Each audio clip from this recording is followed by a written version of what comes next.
taken wing, he loved me. When I lost everything, he bought me. Redemption's work was done through Jesus Christ, his Son. Who shall separate me from the love of God? Shall dreams of tomorrow, pain or sorrow, can I need a food or earthly possessions, the threat of war or man's oppression? In all these things, victory is our reward. Victory is our reward through Jesus Christ our Lord. Of this I am sure, that neither death nor life, nor angels, nor principalities, nor powers, nor things present, nor things to come, not height, nor depth, nor any creature shall separate me from the love of God. Of this I am sure, that neither death nor life, nor angels, nor principalities, nor powers, nor things present, nor things to come, not height, nor depth, nor any creature shall separate me from the love of God. Through Jesus Christ our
For what purpose does the gentleman from Texas rise?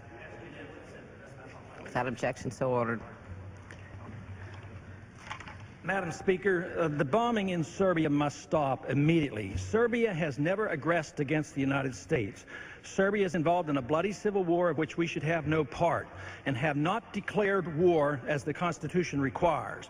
And that makes this war both immoral and illegal.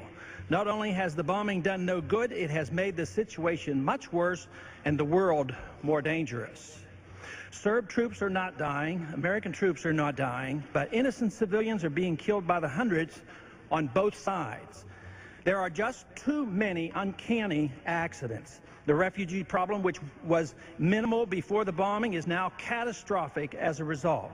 Congress should not fund this war, and if we do, we have become an accomplice and morally responsible for the killing and for the spread of this conflict that will surely occur if this bombing is not stopped. Gentleman from Texas, Mr. Paul. Thank you, Mr. Speaker. I ask unanimous consent to revise and extend my remarks. Without objection, so ordered. Mr. Speaker, U.S. military forces are now bombing a foreign nation halfway around the world. This cannot be a proud moment for America. The reason given for doing so is that Serbian leaders have not done what we have told them to do. Serbia has not invaded another country, but is involved in a nasty civil war with both sides contributing to the violence. There is no American security interest involved in Serbia. Serbia has not threatened us nor used any force against any American citizen. As bad as the violence is toward the ethnic Albanians in Kosovo, our ability to police and stop all ethnic fighting around the world is quite limited, and the efforts are not permitted under constitutional law. We do not even pretend to solve the problems of South Sahara Africa, Tibet, East Timor, Kurdistan, and many other places around the world where endless tragic circumstances prevail.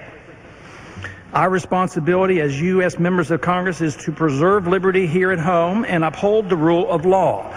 Meddling in the internal and dangerous affairs of a nation involved in civil war is illegal and dangerous. Congress has not given the President authority to wage war. The House resolution regarding Kosovo was narrowly, reluctantly, and conditionally passed. It was a non-binding resolution and had no effect of law. Even if it did, the resolution dealt with sending troops as a peacekeeping force to Kosovo only if a peace agreement was signed.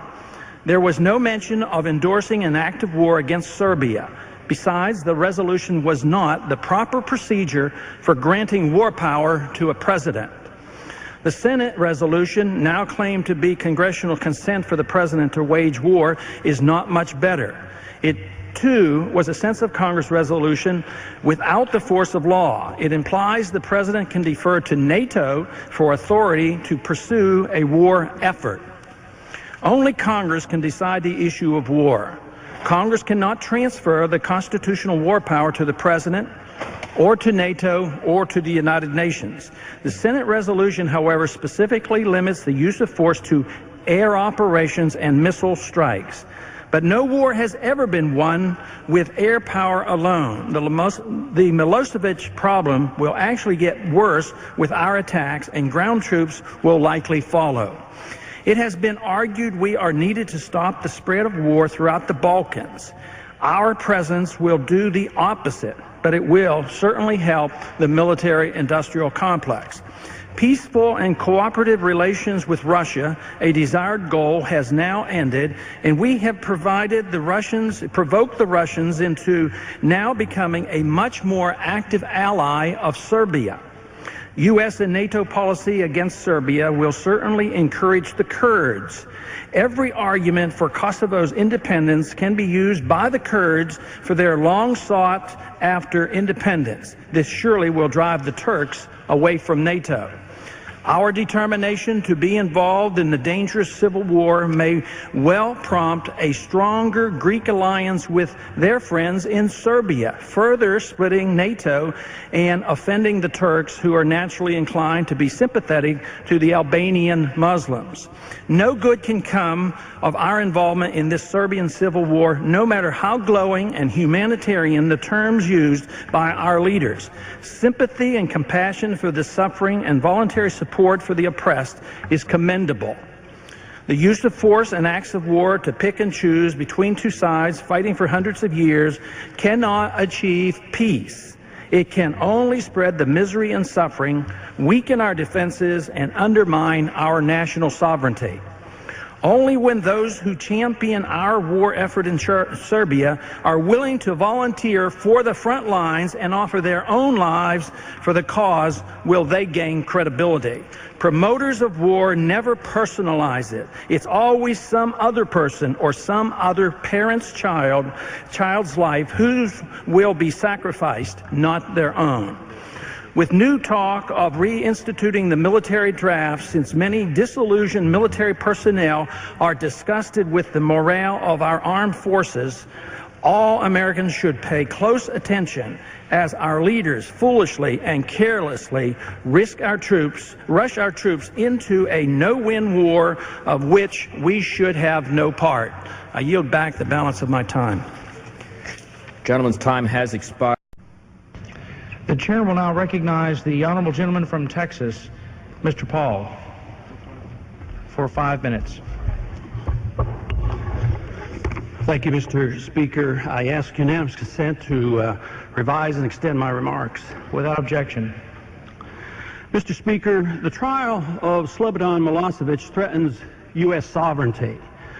The fact that this trial can be carried out in the name of international justice should cause all Americans to cast a wary eye on the whole principle of the UN War Crimes Tribunal. The prosecution of Milosevic, a democratically elected and properly disposed leader of a sovereign country, could not be carried out without full U.S. military and financial support. Since we are the only world superpower, the UN court becomes our court under our control. But it's naive to believe our world superpower status will last forever. The precedents now being set will one day surely come back to haunt us. The U.S. today may enjoy dictating policy to Yugoslavia and elsewhere around the world, but danger lurks ahead. The administration adamantly and correctly opposes our membership in the Permanent International Criminal Court because it would have authority to exercise jurisdiction over U.S. citizens without the consent of the U.S. government. But how can we, with a straight face, support doing the very same thing to a small country in opposition to its sovereignty, courts, and constitution?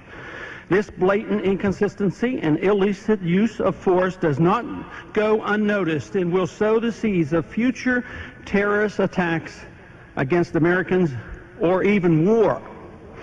Money, as usual, is behind the Milosevic's extradition. Bribing Serbian Prime Minister Zoran Đinđić, a U.S.-sponsored leader with hundreds of millions of U.S. dollars, prompted strong opposition from Yugoslavia Prime Minister Zoran Zajic and Yugoslavian President Vojislav Koštunica. A Belgrade historian, Alexa Dilhaus, was quoted in the New York Times as saying, "We sold him for money and we won't really get very much for it. The U.S. is the natural leader of the world, but how does it lead?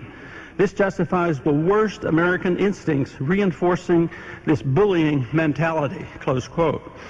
Milosevic obviously is no saint, but neither are the leader of the Croats, the Albanians, or the KLA. The NATO leaders who vastly expanded the death and destruction in Yugoslavia with 78 days of bombing in 1999 are certainly not blameless.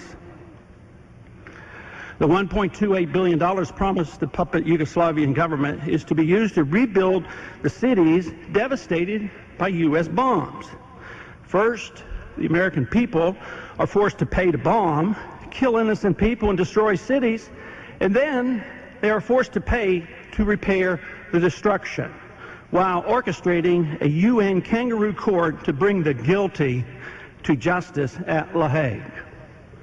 For all this to be accepted, the press and the internationalists have had to demonize Milosevic to distance themselves from the horrors of others, including NATO.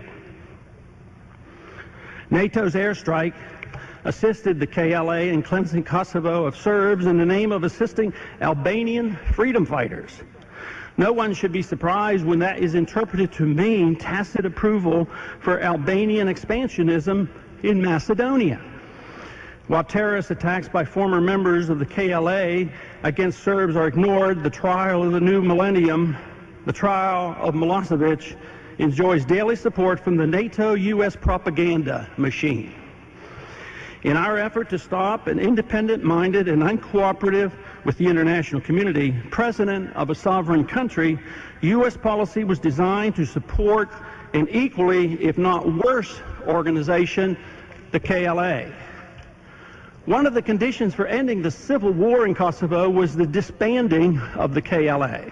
But the very same ruthless leaders of the KLA, now the Liberation Army of Kosovo, are now leading the insurrection in Macedonia without NATO lifting a finger to stop it.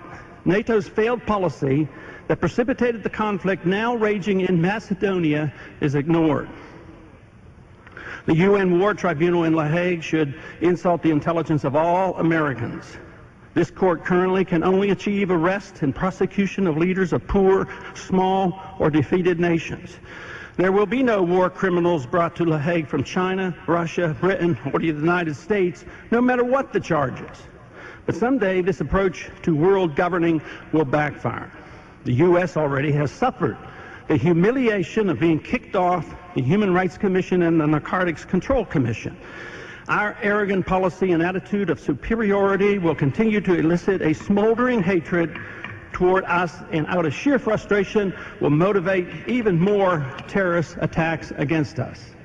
The time of the gentleman has expired. And the gentleman from California and the gentleman from Nebraska both wish to yield time. Yes, I'm pleased to yield 2 minutes to our distinguished colleague from Texas, Mr. Hall. And Mr. Speaker, I also yield 2 minutes, distinguished gentleman. Gentleman will be recognized for 4 minutes. Thank you very much, and I sincerely appreciate the fact that I brought together bipartisanship here and got times from both sides, so I deeply appreciate that, especially since I am taking the opposition to this bill. I do rise in opposition to expanding NATO. I do not think it's in the best interest of the United States. The one thing that I would concede, though, is that everyone in this chamber, and I believe every member, agrees that our country should be strong, and that we should have a strong national defense, and that we should do everything conceivable to make our country safe and secure. And I certainly endorse those views. It just happens that I believe that membership in organizations like NATO tends to do the opposite, tends to weaken us and also makes us more vulnerable. But that's a matter of opinion, and we have to debate the merits of the issue and find out what is best for our country. But I think the bill is motivated for 2 reasons. One is to increase the sphere of influence into Eastern Europe. Who will be the greatest influence on the commercial aspects of Eastern Europe? And so there's a commercial interest there. As well as in this bill, there's $55 million of foreign aid, which I think a lot of Americans would challenge on whether or not, under these circumstances, whether or not we should be sending another $55 million overseas. We have this debate now mainly because we've had the demise of the Soviet system, and there's a question on what the role of NATO should be and what the role of NATO really is. It seems that NATO is out in search of a dragon to slay. It appeared that way during the Kosovo and Serbian crisis, where it was decided that NATO would go in and start the bombing in order to help the Kosovars and to undermine the government of Serbia. But the laws or our own rules under NATO says that we should never attack a country that hasn't attacked a member nation. So this was sort of stretching it by a long shot in order to get us involved, and I think that does have unintended consequences, because it turns out that we supported Muslims, the KLA, in Kosovo, who were actually allies of Osama bin Laden. So these things sort of in some ways come back to haunt us, and I see this as an unintended consequence that we should be very much aware of. But overall, I oppose this because I support a position of a foreign policy of non-interventionism, foreign non-interventionism out of interest of the United States. And I know the other side of the argument, the United States' interests are best protected by foreign intervention in many, many entangling alliances. And I just disagree with that, because I think what eventually happens is that a country like ours gets spread too thin, and finally we get too poor. And I think we're starting to see signs of this. We have 250,000 troops around the world in 241 different countries. And when the crisis hit with the New York disaster, it turned out that our planes were so spread out around the world that it was necessary for our allies to come in and help us. And this is used by those who disagree with me as a positive and say, see, it works. NATO is wonderful. They'll even come and help us out. I see it as sad and tragic that we spend, last year, I think it was over $325 billion for national defense. And we didn't even have AWACS plane to protect us. You know, during that time, when we have our tragedy in New York, we probably had cities that we paid to protect better than our own cities. I mean, if planes went awry or astray in Korea or Haiti or wherever, I think that they probably would have been shot down. So I see this as a tragedy, and I hope we will all give some consideration for non-intervention.